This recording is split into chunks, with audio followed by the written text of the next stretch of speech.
Welcome back, everyone, for more fun with word problems, everybody's favorite. I hope that this doesn't give you too much anxiety or keep you up at night doing word problems with the chain rule. That's what related rates is all about, and this example is full of it.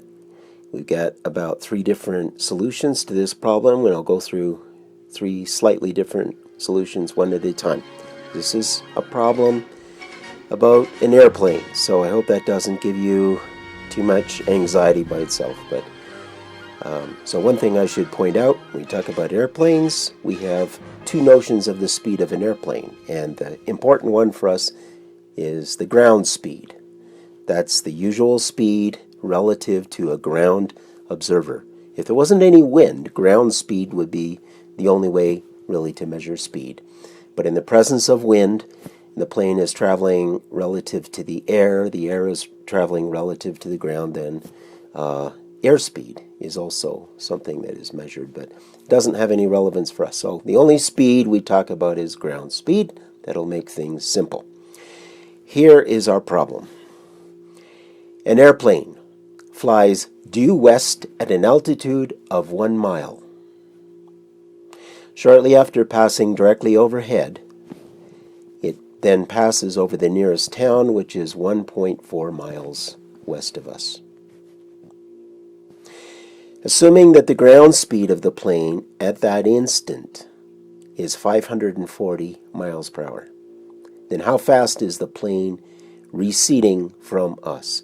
So the plane appears to be moving away. While the plane is moving away, we see it getting fainter. So how fast is the distance between us and the plane changing? Going, increasing. So, well, let's set up the problem.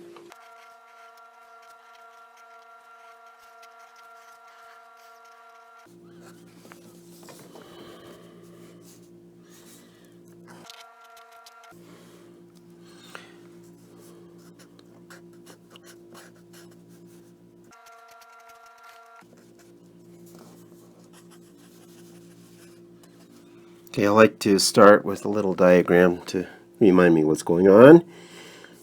The plane is flying due west. At this moment, it happens to be flying 540 miles per hour directly over top of the town.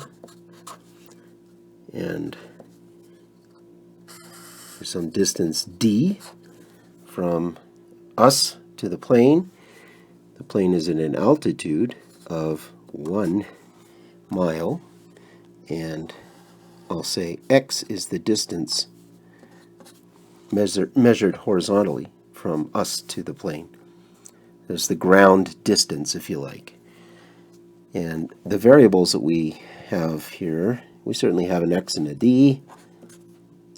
D depends on x, and then independent variable will be t. The chain rule for this setup is dd by dt, which, by the way, is what we're looking for. That's the rate of change of this distance. Distance from us to the plane is how fast the plane is receding from us. That is by the chain rule dd by dx times dx by dt. dx by dt is the rate of change of the ground distance. That's the ground speed, and that we know. So it's dd by dx we can work out from a formula that relates, well, it's Pythagoras really in this right-angled triangle. Let's write down Pythagoras for this right-angled triangle. And some will prefer to immediately write the square root. So for d, I'll tell you that it's probably preferable to avoid square roots, and I'm going to prefer to avoid the square root. But we'll work it out a couple ways, and one way we'll deal with the square root, and the other way we won't bother with the square root. We'll just deal with this formula. So as a first solution,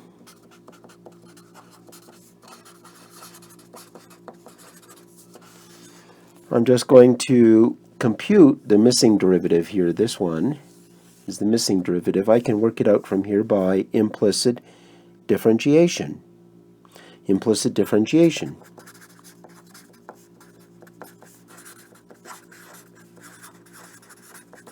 Do the same to both sides. So I'm going to take the derivative of both sides with respect to x.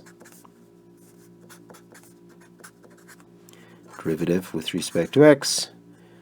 Derivative with respect to x of all this. Remember the chain rule. On the right side, that's the easy one. So derivative of a constant is 0, and then derivative of x squared is 2x. On the left side, I need the chain rule. So I have, on the outside it's a square, so the derivative of the square is 2 times the quantity inside, leaving that inside the same, multiplied by the derivative of the inside, dd by dx. So there's how you take the derivative on the left side by the chain rule. And you can solve and get dd by dx is x over d. Substitute that into here, and that's x over d times dx over dt.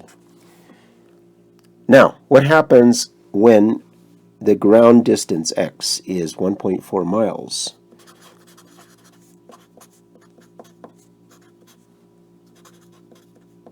At that point in time, you can solve for d, and you know the distance to the plane at that moment in time by Pythagoras. You just solve here. That's square root of 2.96, whatever that is, miles. And we'll worry about the value later. And I substitute all this in here to find the distance that the plane is receding from us at that moment in time is the rate of change of the distance d with respect to time. So that is, simply evaluate this. Evaluate it at x equals 1.4. So when x is 1.4 and you just substitute in, you use these values, x is 1.4, divide by square root of 2.96 times dx by dt is the ground speed of the plane. It's the rate of change of the ground distance that we were given as 540 miles per hour. All this comes out to be about 439 miles per hour. I'm choosing to write 2 or 3 significant digits. It's not worth writing more than that for the amount of accuracy we were given in this problem. If you write 10 decimal places, it's probably not meaningful. But don't substitute in your numbers until the very end, because if you start making round-off errors before you get to the end, your final number might not be very good. Now, does that make sense? The plane is flying 540 miles an hour. Would you expect that the rate it's receding is more or less than 540? Well, I'll tell you that when the plane has gone a long distance, then the ground distance or your distance to the plane are virtually the same. And the two speeds are virtually the same. And the distance, the speed that the plane is receding will ultimately be, asymptotically, 540 miles per hour. Now, when the plane is passing directly overhead, its distance from you is virtually constant, and so you're not going to see is the rate of change will be close to 0. So we expect a number between 0 and 540. And given how far the plane is, 1.4 this way, it seems reasonable that this would be 439 miles per hour. You should think about that. Convince yourself. And I want to look at the problem in a couple other ways, just to compare. And one solution that you can get directly from here, instead of going through all this extra stuff, you can just, instead of taking the derivative of both sides with respect to x, as you would in implicit differentiation, why not directly take the derivative of both sides with respect to time. You can do that. You're doing the same thing to both sides of the equation. So that would give you a second approach. Second approach.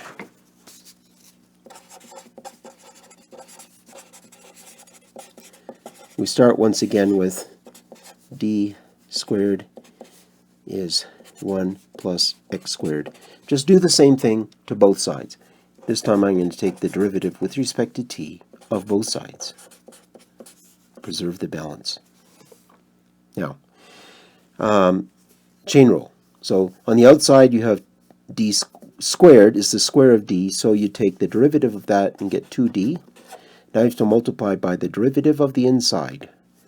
So that's dd by dt. Okay? For those who are not up to speed on the chain rule, let me just remind you that d squared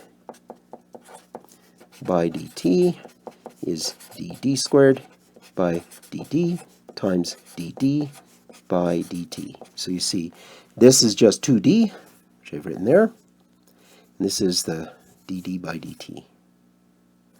And the same kind of thing on this side. Now the derivative of 1 is 0, and this is once again 2x dx by dt. The reason for that is exactly the same as the reasoning here.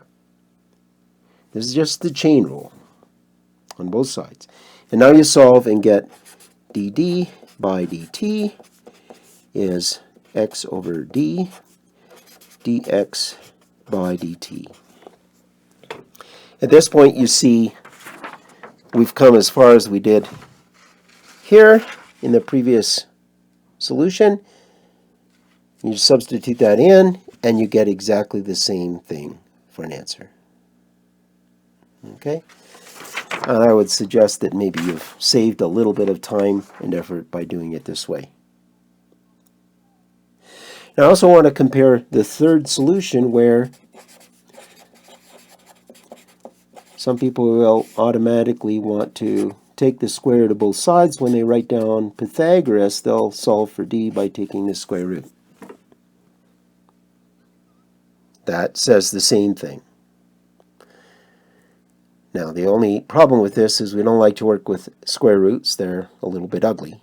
But if you remember the derivative, I'll write it here, the derivative of square root of x is 1 over twice the square root of x. That you know from first principles. In fact, you can do it by the power rule, or you can just go back to one of the first examples you probably did with computing a derivative by the limit definition. And that's what it comes out to be. So now if I take the derivative here with respect to x, on the outside I have a square root. So I take the derivative of the square root, 1 over twice the square root, leave the inside the same. Now I have to multiply, chain rule says, multiply by the derivative of the inside. The inside part, this thing, derivative is 2x. And if you simplify that, x over root 1 plus x squared. Now you're going to substitute that into the chain rule.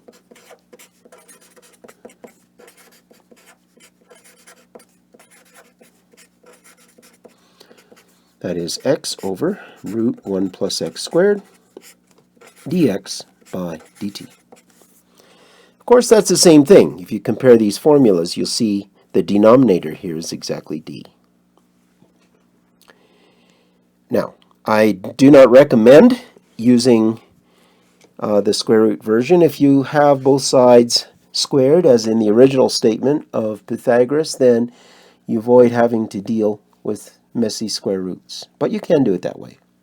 And just be careful.